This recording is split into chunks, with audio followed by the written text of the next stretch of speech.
démarrer. Bonjour à tous. Bonjour aussi à Paris. Parce que nous avons la chance d'être en duplex.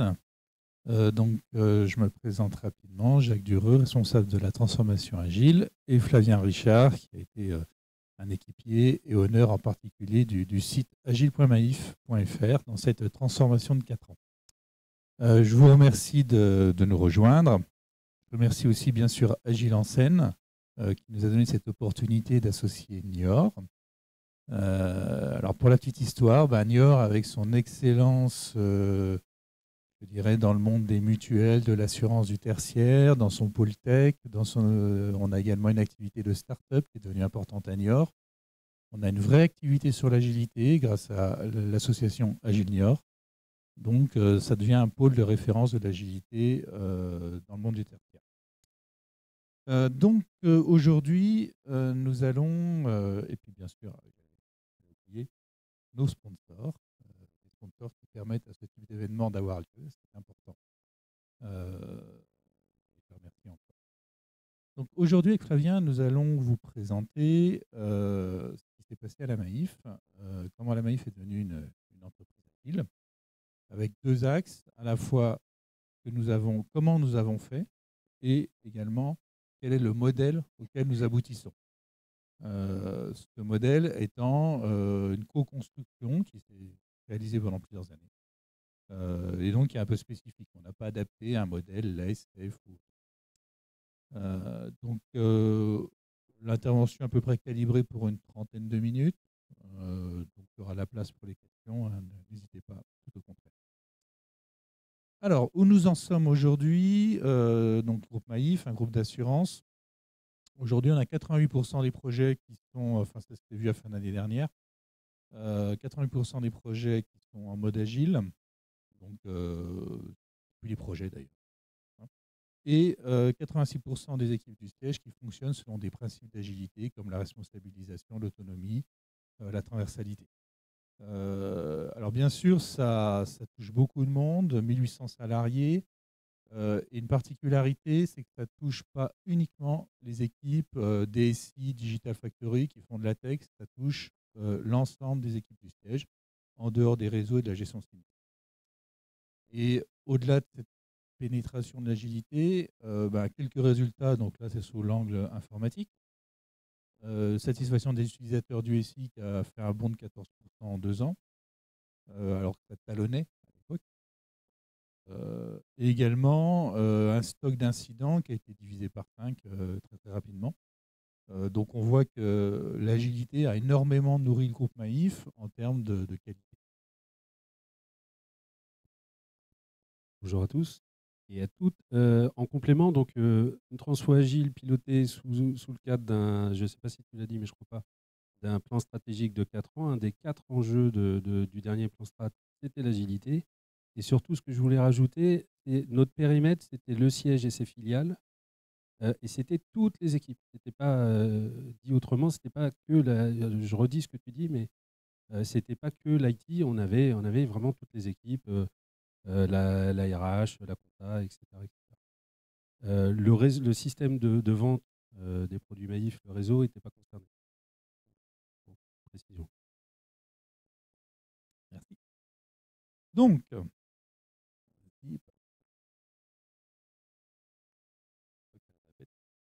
alors, notre recette, donc, comment est-ce qu'on a fait voilà, c'est ce qu'a évoqué Flavien. Donc, siège et filiale. Et de fait, on est arrivé à construire 2 modèles, mais qui sont interpénétrés et cohérents entre eux, le modèle produit et le modèle opération. Le modèle produit, c'est ce qui s'est organisé en squad et en tribu, c'est avant tout l'IT. L'IT, la data, le digital, moi ce que j'appelle le monde du code. Et dans ce modèle-là, on a construit des équipes qui mixent ces techniciens, ces experts en informatique, et aussi les métiers. Ça, c'est la grosse avancée, c'est qu'on a rapproché les métiers de l'informatique. Donc, des équipes toujours multidisciplinaires. Et d'un autre côté, le modèle opération. Donc là, c'est l'équipe classique, l'actuariat, la compta, Flavien, où il n'y a pas eu de transformation organisationnelle. mais on a apporté des méthodologies et des postures. Bon. Et pourquoi tout ça? Parce que dès le départ, la direction de la Maïf a posé que l'agilité, c'était pour tout le monde, pour que nos équipiers sachent collaborer ensemble, d'où qu'ils viennent, et aussi derrière pour faciliter la mobilité interne, hein, le mouvement des collègues entre les différents services. On ne voulait pas créer des Maïfs à 2, 3, 4 vitesses. Et donc ensuite, comment est-ce que nous avons travaillé? Donc j'évoquais en introduction une idée importante, c'est s'adapter à la réalité de l'entreprise. D'autres travaux antérieurs avaient eu plutôt des difficultés, c'est-à-dire que quand on plaque une méthode prise, c'était complexe. Bon, à la Maïf, peut-être plus qu'ailleurs, je ne sais pas, mais en tout cas, on n'a pas voulu plaquer. Donc on s'est inspiré de toute une série de frameworks qui existaient, donc Product Management, Scrum, Kanban, Lean, Spotify, le modèle Spotify qui a été important pour nous. Et donc, on a mixé ces différents éléments, on s'est inspiré. Et à chaque fois, quelque part, en le réécrivant, pour vraiment le mettre dans la culture de l'entreprise, avec les mots de l'entreprise. Hyper important. Ensuite, une fois qu'on construit quelque chose, ben on l'expérimente, on l'amende, et ça devient une partie du modèle futur. Le petit cercle en bas. Autre point clé, l'association du CSE. L'association du CSE, qui a vraiment été un partenaire de fait, par les feedbacks qu'il nous a fait, alors que transformer une culture, transformer une organisation, ça peut faire peur. Et comment est-ce que nous avons obtenu ça? Via trois leviers. Premièrement, on a formé les membres du CSE à l'agilité. Donc, ils étaient capables de nous faire des feedbacks cohérents, pertinents, ils comprenaient. Deuxièmement, nous sommes allés très souvent les voir, pas sous forme de consultation, mais en permanence leur dire où on en est, en totale transparence.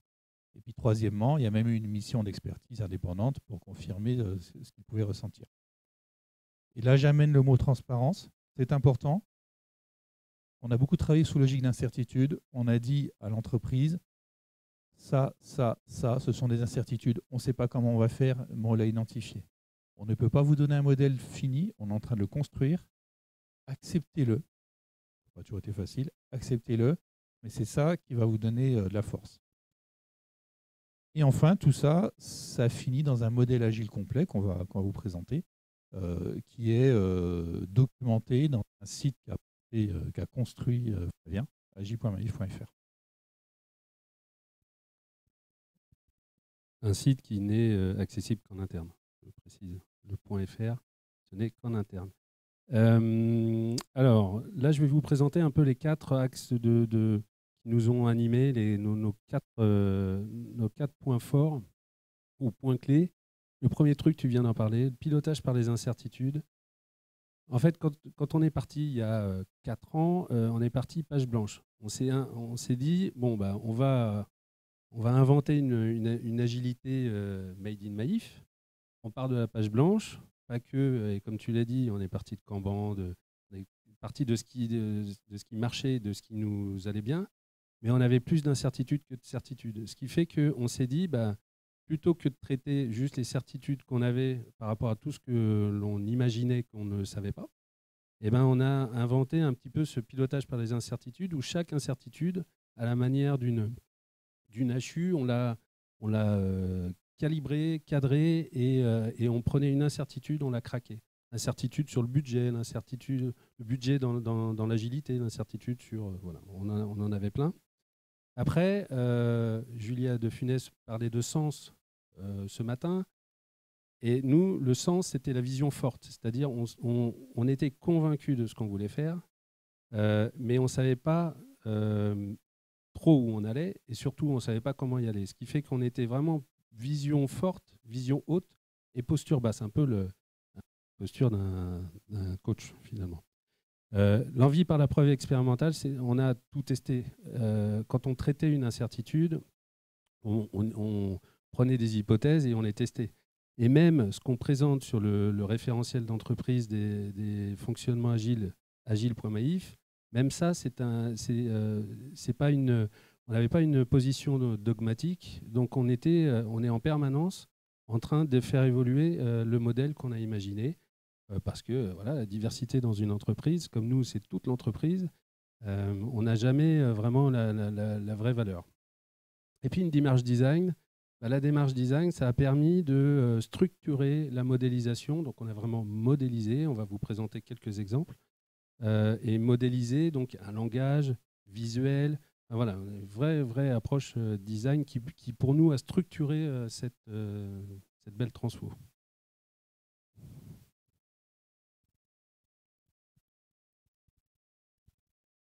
D'ailleurs, ce qui est intéressant, hein, c'est, tu parles d'incertitude, affirmer qu'une équipe de transformation ne sait pas tout à fait où elle va, c'est un acte assez fort en termes d'exemplarité. Après, ça veut aussi dire que les équipes opérationnelles, elles ont le droit aussi d'être dans l'amélioration continue, d'avancer pas à pas, enfin, toute la conférence de tout à l'heure. Hein. C'est assez intéressant en termes de posture. Voilà. On montre l'exemple, donc quelque part, on défriche le chemin et on rassure. Après, une équipe peut dire, bah voilà, moi je ne sais pas trop où je vais par là, on va tester. Ok, vas-y, t'inquiète pas, nous aussi on fait la même chose, ça rassure. Ça autorise à. Alors, comment est-ce qu'on a pu travailler? On a créé une petite équipe qu'on a appelée le Starter, 5-6 personnes, toute petite équipe, qui est là pour impulser la transformation. Mais bien sûr qui ne suffit pas. Et volontairement petite, parce qu'elle ne doit pas suffire à transformer. Elle s'appuie sur des volontaires, c'est-à-dire chaque fois qu'on identifie un thème, les nouveaux locaux, le pilotage budgétaire, etc., on crée une équipe de volontaires, donc à temps partiel, 5% de leur temps, 10% de leur temps, enfin bref, qui travaillaient pendant quelques semaines, souvent quelques mois, et qui allaient construire un repère sur la thématique. Avec à chaque fois un responsable, un honneur, qui lui aussi est un volontaire. Donc, et grâce à ça, qu'est-ce qui se passe? Deux choses. Premièrement, on touche la diversité de l'entreprise. Donc, ce qu'ils produisent, c'est globalement adapté. Et deuxièmement, ils sont légitimes après pour le porter. Parce que quand ce sont des gens qui travaillent sur les opérations, les services classiques, c'est des gens d'opération qui travaillent. Alors nous, bien sûr, on les aide. L'équipe Starter va leur donner... on va les aider via ce qu'on appelait un Sherpa, c'est-à-dire quelqu'un qui va les aider à travailler. Mais il y a vraiment un sujet de dissémination du savoir grâce à ces équipes qui travaillent sur des repères. Et de fait, il y a eu 19 équipes qui ont travaillé en 4 ans, plus de 120 personnes. Évidemment, quelqu'un qui a travaillé pendant plusieurs mois sur un sujet, après l'agilité, il adore. Donc vous avez des ambassadeurs sans même les avoir demandés. Il n'y a pas besoin d'aller convaincre des gens de prendre un rôle d'ambassadeur. Ils le font tout seuls. Ça, c'est un premier effet. Alors, ensuite, pour qu'un service, une tribu, une équipe passe dans l'agilité, il faut les aider. Donc là, il y avait évidemment des coachs, internes, externes. On est monté jusqu'à 18 coachs. Et enfin, un board de directeurs. Alors, des directeurs de différentes directions, dont 2 directeurs généraux adjoints, pour montrer l'importance qu'avait l'agilité pour la Maif quand même. Et un board que je remercierai jamais assez, parce qu'il a pris une posture extrêmement responsabilisante pour nous. Ce n'était pas on décide sur des scénarios, c'était on fait part de nos feedbacks, on fait part de ce qu'on a attendu, de nos inquiétudes. Aussi, j'alimentais le board en retour du terrain. Donc, c'était vraiment un board de travail, d'orientation, de co-construction, pas un codir qui tranche entre 5 sujets. Donc ça, c'est le comment on a fait. Et ensuite, on va passer maintenant au modèle. Alors le modèle, très très vite, mais ça je pense que vous l'avez déjà compris. L'agilité, c'est pour tous. Donc pour tous, c'est des postures, un état d'esprit. Alors on parle de collaboration, de responsabilisation, de transparence. C'est des outils, management visuel, rétro, des choses comme ça. Ça, c'est valable pour toute l'entreprise. Et pour certains, on touche à l'organisation, c'est-à-dire que là, on s'organise en squad, en tribu, et donc ça fait apparaître des besoins de nouveaux rôles que vous connaissez tous, comme les PO, les Agile Masters. Voilà. Alors, Agile Master, c'est... Bon, vous entendez le mot Agile Master, bon, c'est pas Scrum Master, c'est pas... Bon, bah ça, c'est typiquement, c'est un mot qui vient de la Maïf. Pourquoi? Parce qu'on a considéré qu'une équipe, une squad, n'était pas obligée de faire du Scrum ou du Kanban, mais pouvait s'inspirer de différentes méthodes. Donc, on a cherché un mot générique.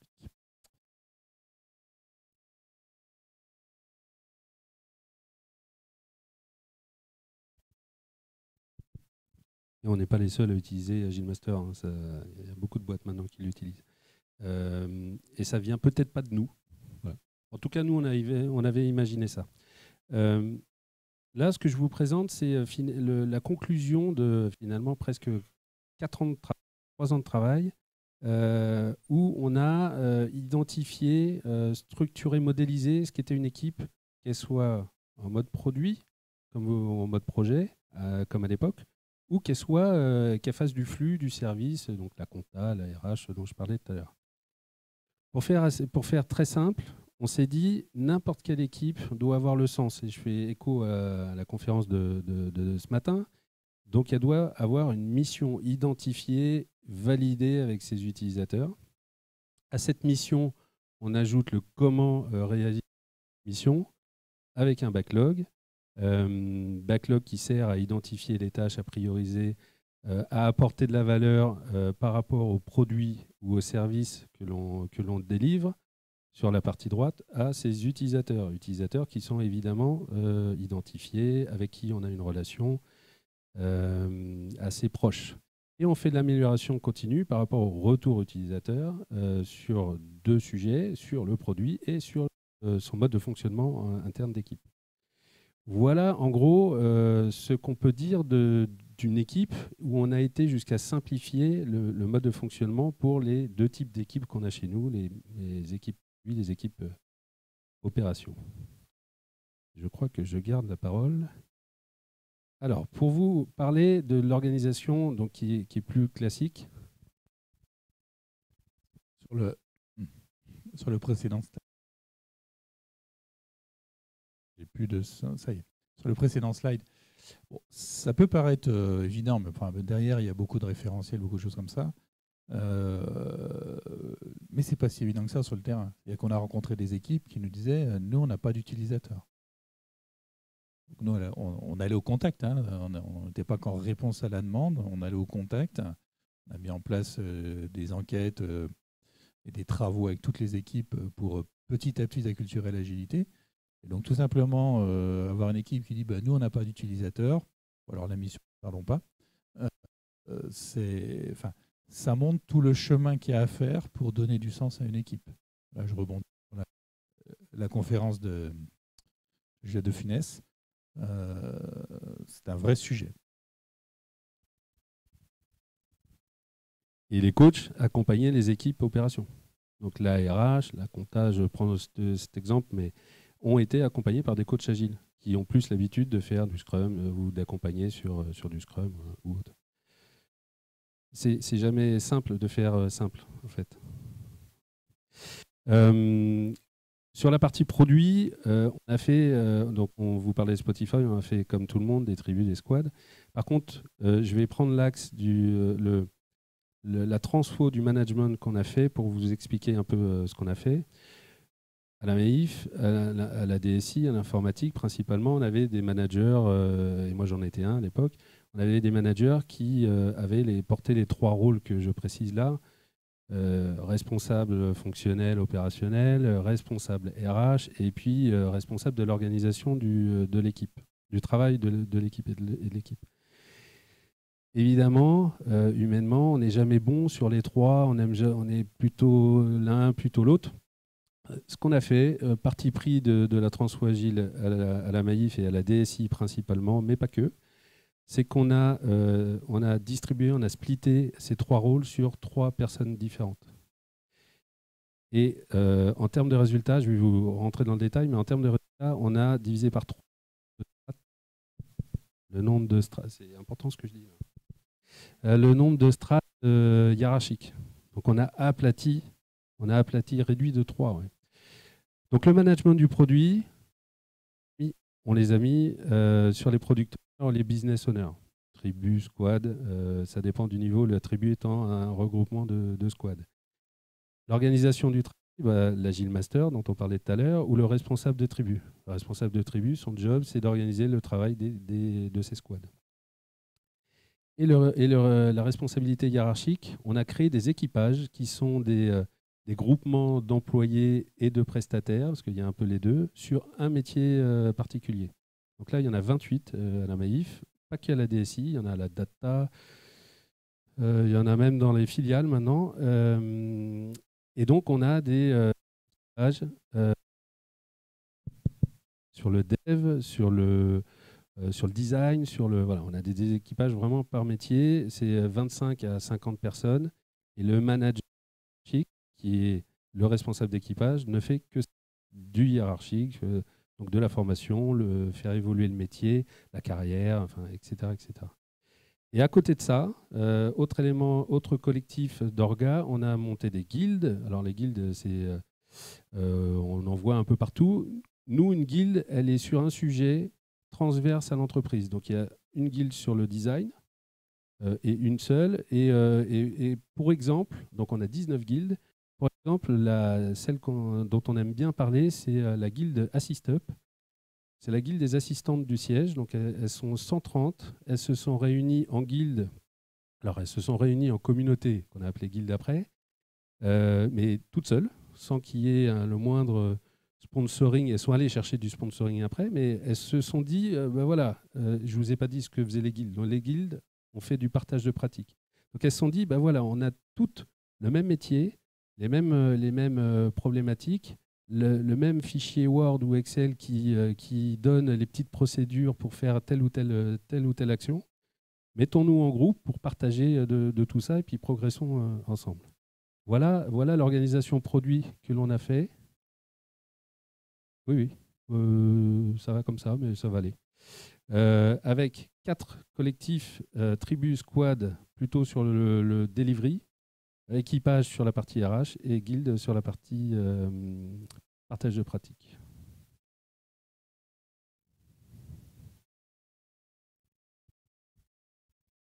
Alors les guildes, par exemple AssistUp, aujourd'hui, quand la DRH a une problématique à traiter sur l'ensemble de la profession assistante, il s'adresse à AssistUp.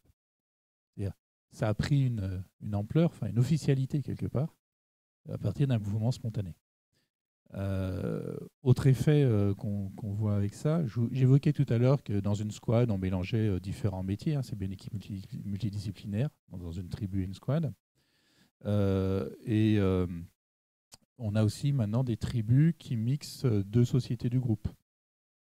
C'est-à-dire qu'on casse, alors on casse pas, les silos hiérarchiques, les directions, les organisations, entre guillemets, sont toujours là, mais des gens peuvent travailler grâce à ce type d'approche ensemble, sans pour autant que ça détruise l'organisation classique. Donc ça nous donne une souplesse bien supérieure à celle qui était auparavant. Et récemment, on a des tribus qui évoluent dans le périmètre, dans la taille, et ainsi de suite. On gagne en agilité, entre guillemets, en souplesse d'adaptation au contexte extérieur. Et donc, alors, je vais reprendre l'histoire. Bon.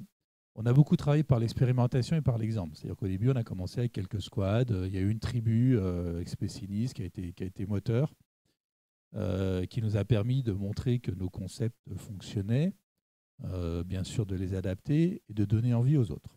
Bon. Le succès venant, on passe à une tribu, 2 tribus, 3 tribus, 26 tribus. Donc arrive le moment où il faut commencer un petit peu à travailler la synchronisation. Synchronisation qui doit permettre la déclinaison de la stratégie jusqu'à la réalisation. Alors, je dois dire que la Maïf, il y a quand même une expertise là-dessus, donc il n'y a jamais eu d'accident industriel pendant la transformation.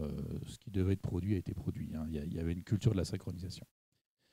Donc le modèle qui a été mis en place, travaillé et mis en place, vous le voyez, ça repose avant tout. Donc, à gauche, c'est la direction générale, le plan strat, et à droite, c'est l'utilisateur, les sociétaires, ou les acteurs du réseau, par exemple, s'ils sont internes.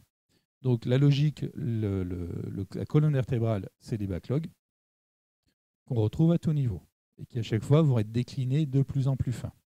Donc, par exemple, au niveau de la direction générale et puis les PSI, il va y avoir un travail d'affinage de la stratégie pour définir, à partir du plan stratégique, définir ce qui doit être fait ou repoussé, rejeté, priorisé dans le temps. Pour ce faire, systématiquement, il faut mettre en place une étape qu'on appelle l'affinage. Tant que cet affinage n'est pas fait, et on voit encore des endroits où ce n'est pas tout à fait fait, c'est complexe. C'est-à-dire que les personnes qui travaillent ensemble ne mettent pas le même sens derrière les mêmes mots. Ouais, ok, j'y viens. Ne mettent pas le même sens dans les mêmes mots, et on voit que ça crée des difficultés. Donc les séquences d'affinage multimétier entre deux niveaux sont extrêmement importantes pour bien caler les choses. On le retrouve par exemple entre les squads, les tribus, et ainsi de suite. Alors, un PSI, c'est un portefeuille stratégique d'initiative. Bon, c'est un peu inspiré du portfolio management, hein, c'est pas orthogonal avec ça. Donc, c'est un PSI, il hérite d'une partie du budget de l'entreprise sur un périmètre qui est le sien, mais qui n'est pas celui d'une direction. C'est-à-dire c'est par rapport à des thématiques, c'est pas forcément par rapport à des périmètres de direction. Hein, c'est transverse. C'est incarné par une personne, clairement. Hein, il y a vraiment une incarnation. Et le travail du PSI, ça va être de décliner la stratégie, de choisir ce qui doit être fait et porté au niveau infra. Bien sûr en collaboration, bien sûr en affinage, bien sûr. Et il n'est pas responsable de la production. Il est responsable de l'allocation, la bonne allocation pour arriver à atteindre le plan stratégique. Et donc, petit à petit, ça va se décliner. On voit la flèche retour, là, en jaune, importante, c'est-à-dire que l'intégration des retours des utilisateurs. Et en fait, chaque niveau est quelque part à ses utilisateurs. Donc vont remonter des choses, par exemple, des sociétaires, qui peuvent être prises en charge immédiatement par la squad. Alors, si c'est un peu plus d'ampleur, ça peut remonter à l'échelon au-dessus, et ainsi de suite. Parce que ça va demander plus de collaboration de plusieurs squads. Donc voilà en quelques mots la structuration de notre équipe stratégique. Et un petit complément là, sur les deux synchros en bleu.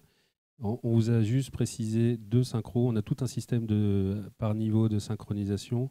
La synchro inter-PSI ou les 10 PSI, parce qu'il y a des PSI, pardon.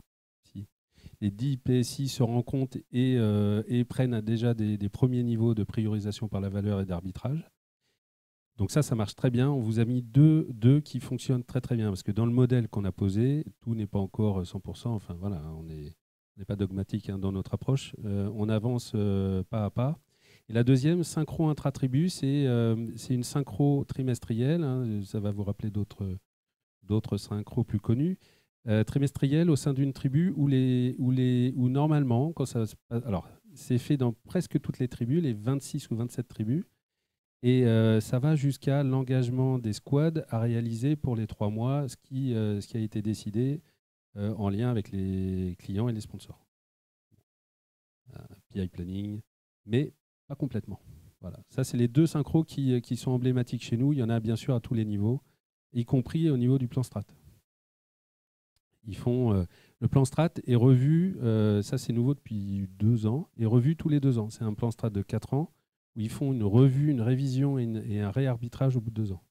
On ne rentre pas dans le détail de tout, mais voilà, ça va jusqu'au plan strat. Voilà pour la partie stratégie. Rapidement, parce qu'on me fait des signes. Donc, agile.my, juste une petite pour vous dire que sur ce site intranet, donc accessible qu'en interne, on va poser le pourquoi et le quoi, ce que nous on a appelé les repères agiles. Hein, c'est quoi un business owner, c'est quoi une tribu, c'est quoi une synchro intra-tribu, etc. On va proposer à l'ensemble de l'entreprise des guides pratiques pour décliner, au-delà de la compréhension du pourquoi et du quoi, on est dans le comment, décliner la mise en place d'une synchro. tribu, si je reste là-dessus. Et puis après, ce que Jacques aime bien préciser, mais je vais le faire là, on a été chercher beaucoup de témoignages filmés, écrits, audio, de ceux qui l'ont fait, qui l'ont vécu, pour donner envie aux autres d'y aller. Donc c'est un site intranet qui est un peu en self-care, parce qu'on n'a pas une force, on n'a pas la capacité d'accompagner 1800 personnes. Donc on a aussi œuvré et designé quelque chose qui soit utilisable par l'ensemble de ceux qui veulent et qui font appel à nous, aux coachs, quand ils ont envie d'aller plus loin. Et on va terminer sur le modèle agile Maïf, avec, si vous reconnaissez en haut à gauche, tout ce qu'on fait finalement, l'organisation produit, les PSI, la tribu et la squad. Donc ça part de gauche, la DG, jusqu'à l'utilisateur, avec deux types de collectifs transverses. Les équipages, on en a parlé, c'est que produit. Et les guildes, c'est produits et opérations, c'est transverse entreprise. Et en dessous, on n'est pas trop resté, on n'a pas trop focusé, c'est les équipes classiques qui ont un manager et des collaborateurs. Voilà. Le modèle, là où on en est arrivé aujourd'hui à la Maïf.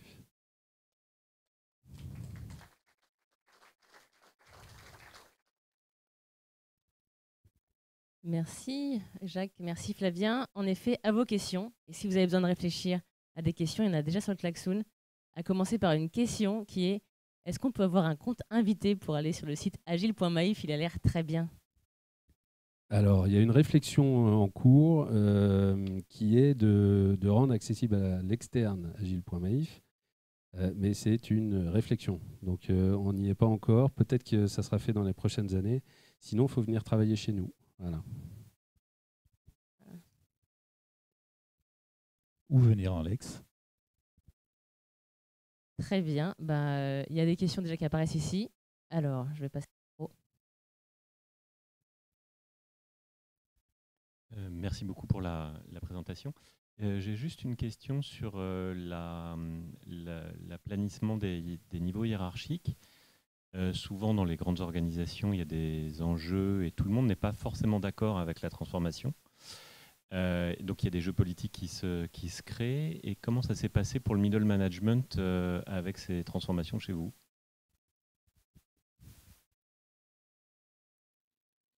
Oui, tu complètes. Donc, l'aplatissement, on est passé de 5 à 3 niveaux à la DSI. Ce n'est pas dans toute l'entreprise. Hein, comme je disais, la réorganisation n'a pas touché toute l'entreprise. Au sein de la DSI, il y avait un très fort sponsorship de la DSI, de Nicolas. Donc ça a été extrêmement important.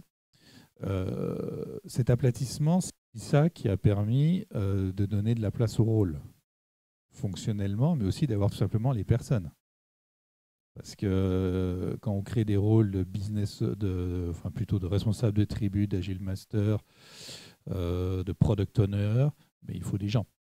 Et on n'a pas, bon, vous voyez, 126 squads, ça fait 126 product owners.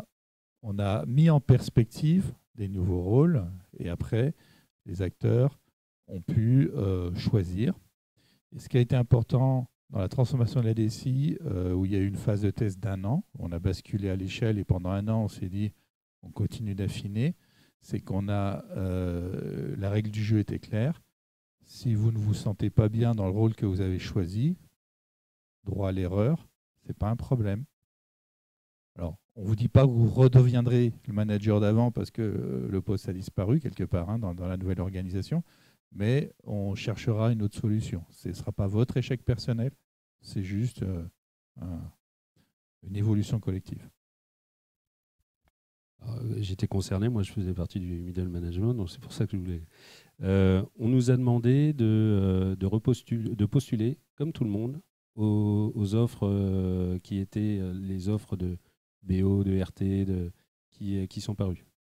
Donc, ça a été une manière que chacun se repositionne, se repose des questions et se dise est-ce que je veux faire que du management hiérarchique?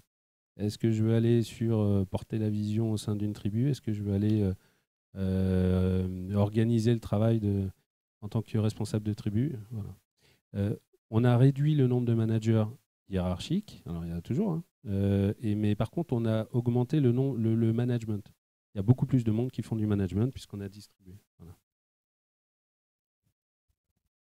C'est un sujet qui nous passionne. Un vrai sujet. Et ce qui a été important aussi, c'est une très très grosse association au sein de la DSI des managers dans la co-construction du modèle. C'est-à-dire qu'ils ont eu le temps de s'approprier les choses. Ça n'a pas été un jour annonce, vous n'avez plus de poste, qu'est-ce qu'il faut.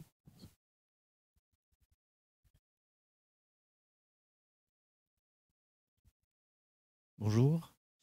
Qu'est-ce qui a motivé Spotify par rapport à Safe, par exemple? Vous avez largement de quoi faire une large solution, du LPM. Vous avez parlé tout à l'heure de PI Planning, donc voilà. Historiquement. Hein, Alors, 2 éléments de réponse. Avant le Spotify, avant les squads et les tribus, et avant la transfo via le plan strat, on avait ce qu'on avait appelé le pivot SI, où on avait commencé ces réflexions, on avait inventé, on avait imaginé, et là je fais encore écho à Julia de ce matin, on voulait responsabiliser et rendre autonomes les équipes. On avait inventé les ERS, les équipes responsables et solidaires, qui sont devenues des squads avec la modélisation, avec le starter, avec nos travaux. Mais au-delà de la squad, le concept, c'était ça. C'est une équipe qui est pluridisciplinaire, mais surtout qui est responsabilisée, responsable et solidaire au sein de l'équipe. Donc, je pense que c'est ces travaux-là qui ont fait qu'on a abouti sur du Spotify et pas sur autre chose. Deuxième élément de réponse, à la Maïf, depuis 15 ans, plus de 15 ans, on a on livre, on a 3 grosses versions, donc on fait déjà des trains, mais tout système confondu. On appelle ça des versions de système, des VSI, pour ceux qui nous connaissent. Et donc, on avait déjà ce système de livraison 3 fois l'année. Alors, ce n'est pas des trains, hein, évidemment, mais où on livrait toute l'informatique. Et donc, le besoin de train, ce n'est pas ce besoin de train qui a tiré la transfo, c'est plutôt l'organisation et la responsabilisation des équipes qui a fait. Et le modèle Spotify nous permettait aussi d'associer les métiers dans les squads. Enfin, c'est bien les équipes multidisciplinaires. Et pour nous, c'était vraiment la logique de responsabilisation qu'il fallait tirer, à confère les problématiques de qualité de service.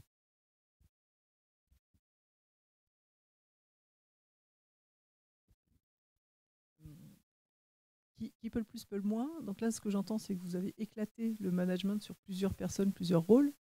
Comment est-ce que quelle attention vous portez au fait qu'il n'y ait pas d'ingérence et que finalement, quelqu'un qui peut faire son rôle plus celui des autres, qui maintenant n'est plus dans son giron, n'avait pas à faire de l'ingérence ou que ça ne devienne pas un micmac. Et du coup, peut-être en faisant attention à ça, tirer parti justement de l'éclatement des rôles.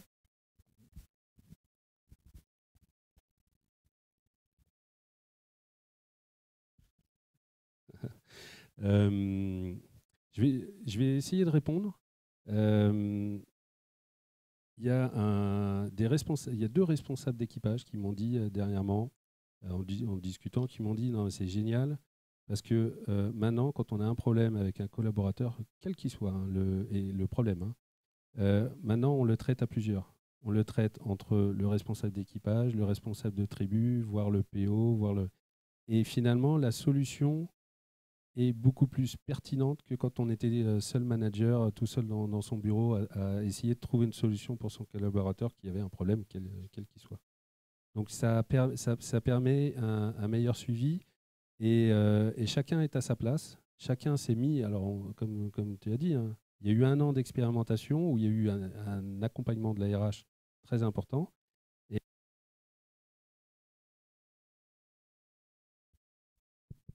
Et où certains collègues qui s'étaient positionnés, responsables d'équipage RH et hiérarchiques, etc., ont changé. Donc voilà, c'est toutes ces ces évolutions qui ont fait qu'aujourd'hui, c'est un système qui fonctionne très très bien du dire des collaborateurs, du dire des managers. Alors, dans la mise en place, il a fallu un peu de temps.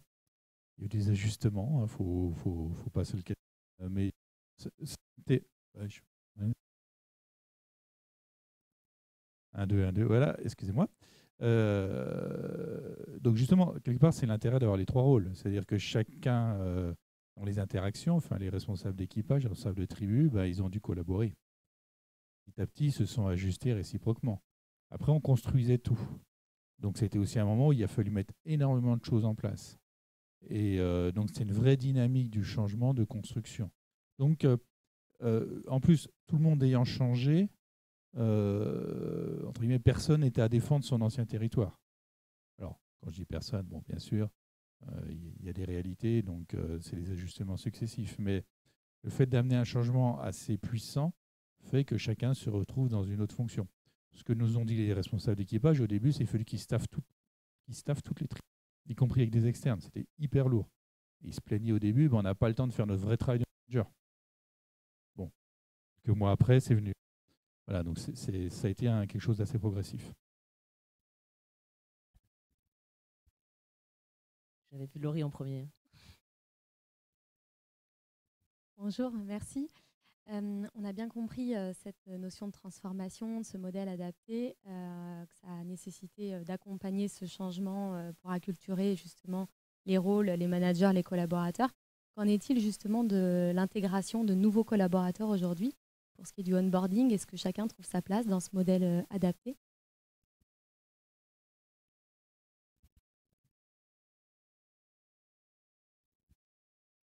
Alors, les nouveaux collaborateurs. Alors, première remarque, c'est une petite aparté, mais j'ai des ESN qui nous ont dit quand on a un collaborateur d'une ESN qui doit choisir plusieurs entreprises, le fait d'avoir une entreprise qui soit en agile, c'est très favorable pour qu'ils choisissent l'entreprise. Donc, donc déjà, entre guillemets, l'agilité ne fait plus peur. Ça, c'est un premier point. Donc, pour aborder les collaborateurs, donc, il y a agile.maif.fr, qui est le référentiel. Et puis après, justement, on a les trois rôles de management. C'est-à-dire qu'avec 3 personnes à votre chevet pour vous onboarder, que ce soit le responsable de tribu, le responsable d'équipage et le BO, c'est des gens qui vont avoir du temps à vous consacrer pour vous expliquer ce qui se passe. Donc, je dirais que l'onboarding n'est pas plus compliqué qu'avant et probablement même plus simple. Je vois que ça se déchaîne ici. J'avais quand même, je voulais pas oublier le Klaxoon non plus. J'ai une question là, pour que Paris ne nous oublie pas tout à l'heure, qui est quid des opérations qui sont clients des équipes IT? Comment sont-ils intégrés dans vos équipes pluridisciplinaires?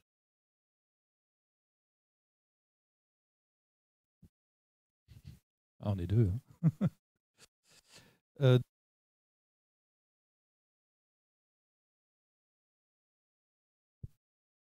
Excusez-nous, voilà. Donc, dans ce qu'on va trouver plusieurs publics. Ah, c'est peut-être ça. Il faut être dans le faisceau d'ondes. Ok, merci. Alors, donc l'intégration des équipes opérations.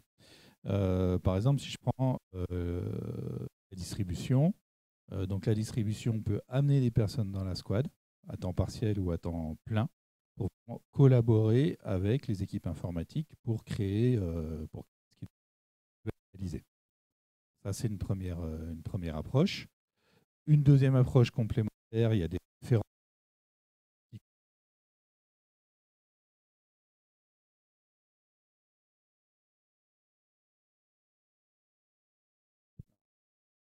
On est désolé pour ceux qui sont à Paris. Ça me complète. Voilà. C'est à peu près comme ça que ça se passe.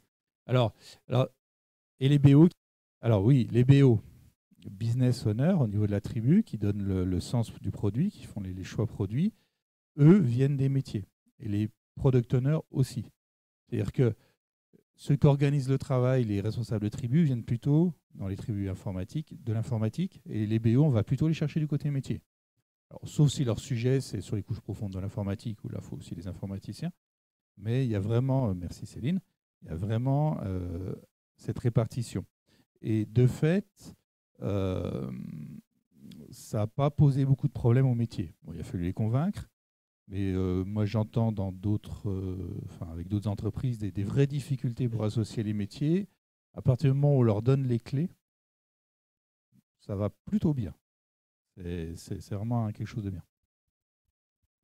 Ça y est, c'est l'heure. Donc, pour tous les gens en délire qui veulent poser des questions à Flavien et à Jacques, on va manger tous ensemble. Et on a un timing très strict à respecter. Donc, on va manger tous ensemble. Donc, n'hésitez pas à leur poser directement des questions. Merci à tous.